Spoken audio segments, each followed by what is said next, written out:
Alright guys, we're back with round 3 Edison format at Galaxy Gaming in Houston, Texas. This is a 61-man tournament, 6 rounds of Swiss, cut the top 8. We're playing for a super rare trap Dushu and a few other prizes. And we got both these players undefeated, 2-0 so far. Shambo on the left, playing Frog Heroes. He's from Houston, Texas. Versus my good friend and teammate Javier on the right, from Dallas, Texas, playing GB. So it looks like Sean's going first. Summons Swap Frog and sends Treeborn. So Sean told me that he's only on one Treeborn, so we'll see how it goes. And this is the one matchup where you really need the second Treeborn. So we'll see how it goes for him. So here he's debating on setting 2 back rows. So it's between, I think I can see he's got Wing Blast and Trapstun in his hand. Trapstun is interesting. I've never seen anyone play that card in Frog Heroes. We'll see how it does. It actually might help him out in this matchup. Alright, so 8,000, 8,000, and here Sean flips up, Trap does shoot, and Javi's hand is D Prison, Compose, Solemn, Murmillo, a Quest, and Secutor. So you probably sent back a Quest here. Yeah, most likely a Quest. So D Prison, Solemn, and Compose. So he chooses a Quest. Yep, a Quest from Javi. Let's see what else. So he summons Murmillo. We know. So does Javi go for the trap stun?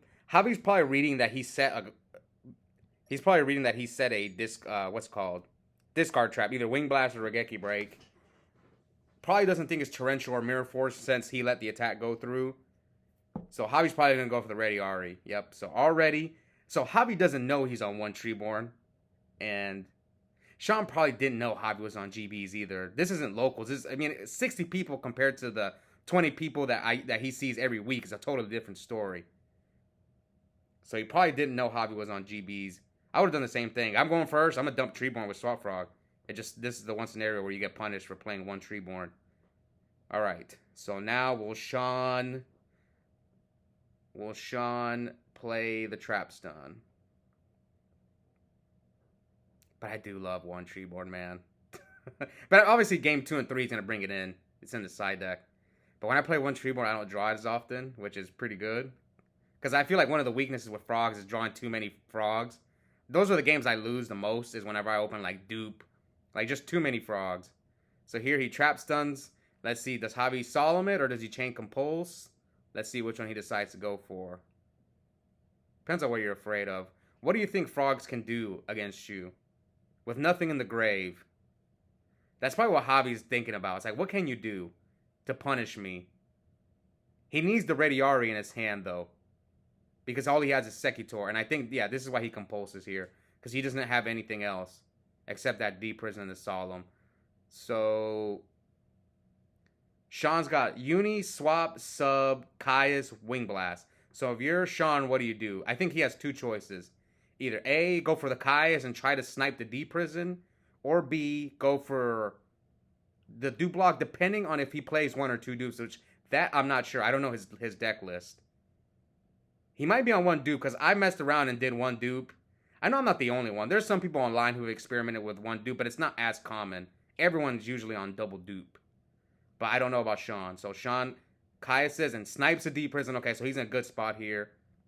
So now you know, if you're Sean, you know Javi's hand. You know it's Solemn and 2 GB. So how does Javi deal with a Caius? He has to draw into a... So here Sean could have Wing Blasted him, depending on if he wants that Substitute in his hand. He might want to keep the Substitute. So would you consider Wing Blasting him here and maybe Javi Solemns? I think it's okay. Maybe you wait and draw and then make that decision. Depending on what you draw. I could see it's a good argument there. Anyway, so he hits him. So now you know Javi does not have another D Prison. So it's looking good for Sean. Javi can't really deal with Caius, but now he definitely can. So he must have drawn into Book of Moon. Yeah, so the other card in Javi's hand has to be Book or Shrink. Something like that. Could be Compulse too. Maybe he compulses the Caius. So now Sean... Yeah, Sean's not looking good. You know he's going to Solemn you here. Or he might just let it go through. So he decides to Wing Blast the Ready Ari. Discard Sub. And Javi debating on Solemning. I mean, we know where the Solemn's at. The Solemn's right next to the cell phone. The other back row is what I don't know what it is. It could be anything. It could be Chariot. Could be like, I don't know. I think it could be a Chariot. That's my guess. That's what I would guess. And now Javi, maybe he set the book. So 32-72. So Sean hits him with Caius. And yeah, so Javi decides I'm just going to book you now. So Sean's left with 2 cards in hand. Econ and another card.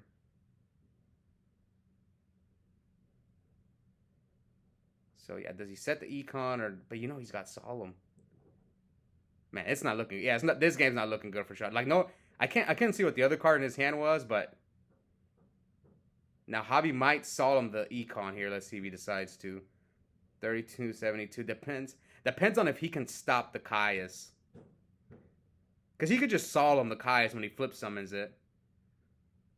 But he'd rather just get it out of the field now, right? Because you don't want him to like top deck. You don't want Sean to top deck into like MST, one of your back rows, or Heavy Storm you. He like Heavy Storm you and then Javi's forced to Solemn. Because I think that's a Chariot. Yeah, I'm pretty sure that's a Chariot. And Javi here taking his sweet time. I get it. It's half your life to stop an Econ. All right. And like this is a more high stakes tournament. This isn't a local. Like we drove 4 hours. Javi and I drove 4 hours to play in this tournament. So Javi lets it go through. He does not use a Solemn. I thought he was going to Solemn there. So he flips some. Oh, he had Bottomless. Okay. That makes sense. So you still have the Solemn. And it looks like Sean can't do much. Does he have Gores? And now he hits him for 12. So we're at 6,000 to 32.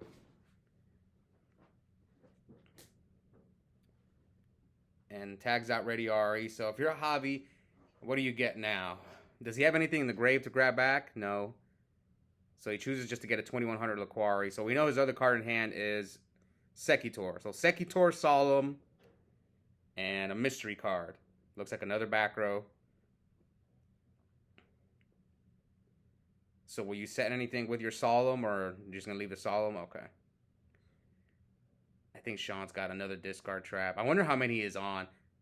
I love seeing other people, like, what decisions they make with certain decks, because I have these questions myself. Like, how many discard traps is he on? I think he's drawn too many. Oh, double upstart from Javi, so Javi puts him at 8,000. So I talked to a lot of people about the Frog deck, because a lot of people in my locals play Frogs.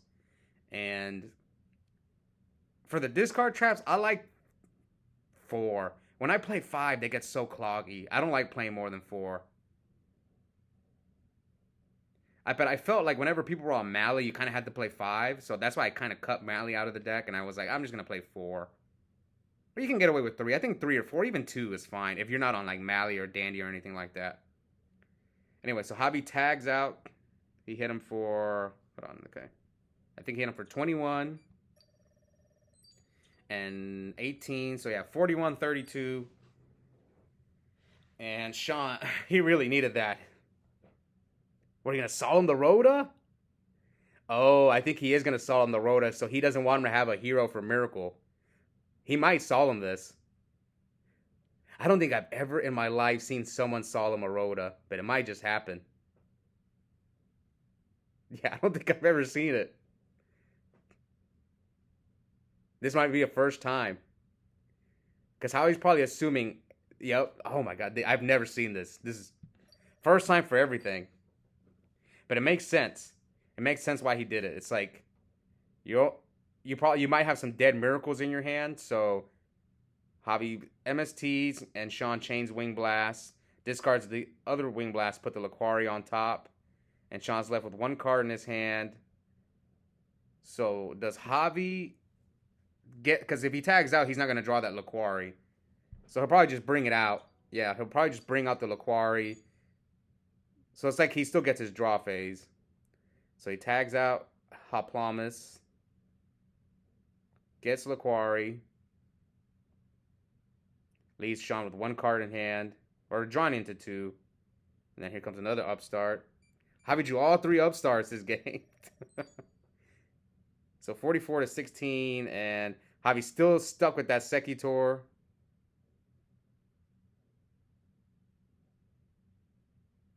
Oh man, it's not looking good for Sean. If Javi draws a Test Tiger, it's game over. Or a Rescue Cat. Here comes Respite. Ooh, that was a good draw. So he puts Sam Knight and Sekitor back. So Javi's drawing a whole new hand, basically. 3 cards. 1, 2, 3. All right. So here comes Bestiari. Hits him for 15 and 21, and he has the Gores. So when did he drop it? Did he drop it on the Bestiari? Yeah, I guess he dropped it on the Bestiari, and now that leaves, oh no, 29-16. And here, what do you do if you're Javi? This is a situation I don't know what I would do. So do you go like, he's probably going to a quest and grab back the Respite. Yep, a quest, grab back Respite. And now you can go either Murmillo, or you could Bestiari hit Bestiari and then make Geyseris pop the Gores. Let's see which one he decides to do. 16 to 29. Yeah, I think Sean did the right move by dropping it there, because Javi's just gonna Geyseris him. If he had waited, he would have taken extra damage. So he would have made it an easy choice for Javi to just Geyseris him had he waited to drop the Gores on the second attack. Okay, so Sean special summons Prodigy, tributes for Caius, targets Murmillo. So we know that's not a Chariot. Ooh. Oh, Sean might win this game. What the heck? What's Javi's back row? Did he set the Respite? Or he set like an MST? Because he couldn't stop a summon or an attack. So we know his back row is not Chariot, D Prisoner, Mirror Force. This is crazy. He must have book. Okay, so he's Respiting. Alright, so he has all monsters. So let's see what that last set is that Javi has. Because he could not stop that Caius. So I guess he kept the Respite in his hand. Unless he drew a second Respite. No, I don't think so. Because you can Respite a Respite. No, there's no way. That's... I wonder what that back row is that he... So he Caius'd the Murmillo. I don't think it's book. No, I don't think it's book. Okay, I'm really curious now what that set is. The one furthest from the deck. Man, it looked like Sean was in trouble, and I think he topped into the Prodigy, and now Miracle Fusion is live. He needs if he draws Miracle Fusion, he's all of a sudden back in the game. Come on. Actually. Okay, summons Ocean, attacks with Caius. So Javi drew into the Mirror Force. And here comes a quest, and that is game. Oh, no, it was a spell. Okay, it was a spell. I couldn't see which spell it was. But it was a spell that he had set. So Sean almost fought out of that game. But Javi drew into Mirror Force. Alright, so 8,000. So let's see. Sean down a game. He opens Rhoda. Good. This is good for him. He really needs Rhoda against GBs. He needs that big 1800 Stratos. So I think he opened Treeborn. So that second Treeborn definitely came in. All right, he searches Malicious Edge. Probably to deal with the GB. So it looks like he drew like all frogs. Yeah, he has a lot of frogs. He's got like Treeborns, Unifrog, Dupe. I think I saw Dupe. Yeah, see, these are the all frog hands I don't like. Okay, so Javi sets, or he's thinking about setting. So Javi passed. Is he bluffing a Gores here? Man, this is bad. He's just drawing all monsters. So does he attack into the... Yeah, man. Dupe. I see one Dupe, one Treeborn, Unifrog, Malicious Edge. I think he opened both Dupes. Oh, man, I hope he shows his hand. Okay. This is not looking good for Sean already with all those frogs. Javi has Chariot. What would he set? Like a snowman or something?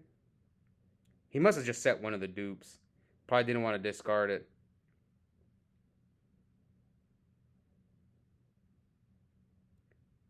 All right, so Javi, come on, man. All right, so Summons Ready Ari attacks. The dupe takes 800.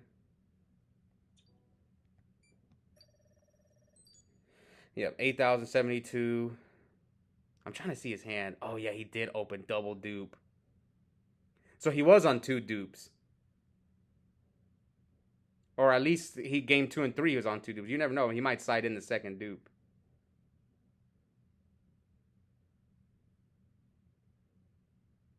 Okay, so he tags out. So what is he going to go for? Laquari. Okay, Treeborn. I'm trying to see his hand. It's like Treeborn, Uni, the other dupe, Malicious Edge. I think, did he open both his Treeborns? What was that he drew this time? I couldn't even see what that card was. Okay. So Laquari, 2 back rows. I saw Chariot in Javi's hand, so we know one of them is Chariot. It might have been DD Assailant. I think he drew into DD Assailant, so he probably sided that in just to have a beater for GB. So, okay, this is not bad. Summon the dupe. So now you're safe from attacks. Okay. This kind of worked out. Oh, but now Javi summons the... Now Javi's going to get guys... Oh, I'm pretty sure it's, yeah, Junk. Yeah. Oh, he's showing the camera his hand. Oh, yeah, his hand sucks. So his hand is double Treeborn, Junk, Malicious Edge. Yeah, double Treeborn, Uni, Junk, Malicious Edge. That's his hand. And he pops the Stratos and the dupe. So dupe will activate. I'm glad I'm watching this because these are just the hands you draw with this deck. But it's crazy, though. He opened both dupes, both Treeborns, the one Junk. All right, so Gyzerus pops the Stratos and the dupe, and now he hits him for 23. Yeah, and then dupe will go.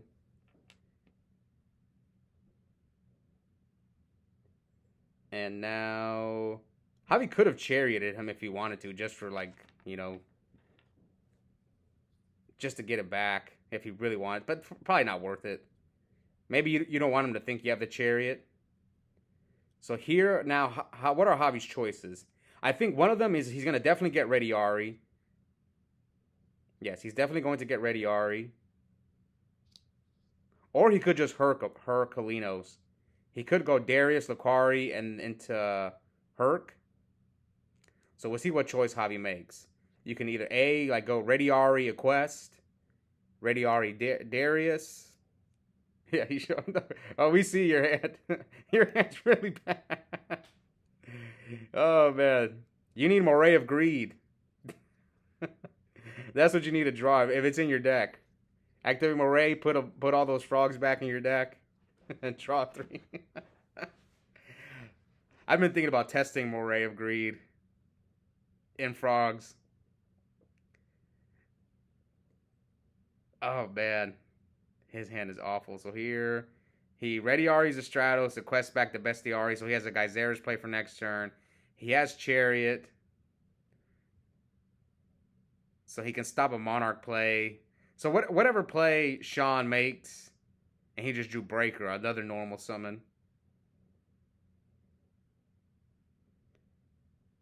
Actually, I had this discussion with Ryan yesterday, because he and I played in a tournament, and I told him, one thing I don't like about the Frog deck is that game 2 and 3, game 2 and 3, your deck becomes even more inconsistent because you have to side out cards to stop Fossil Dyna. So you're going to be drawing into like DD Assailant and Breakers and stuff. It's unfortunate. But anyways, here Javi takes 400. I mean, Sean almost came back from that game 1, but we'll see if he can get out of this one. It's not looking too good with he drew every frog except the swap frogs and the subtoes. He drew all the bad ones. Yeah, he didn't draw any swaps or any subs. I think he's just showing his hand. Oh, he goes end phase, discard both Treeborns. Okay, because he had too many cards in hand. And here comes, and he just surrenders. Yeah, I don't blame him. With that hand, yep. So Javi takes a 2-0, just really unfortunate. Like, yeah, you can't beat GBs when you open all frogs like that. So Javi's moving on with a 3-0 record. We'll see if Sean can fight back and still get into top 8. Hope you guys enjoyed that match, and we'll be back soon for the rest of the tournament. Bye.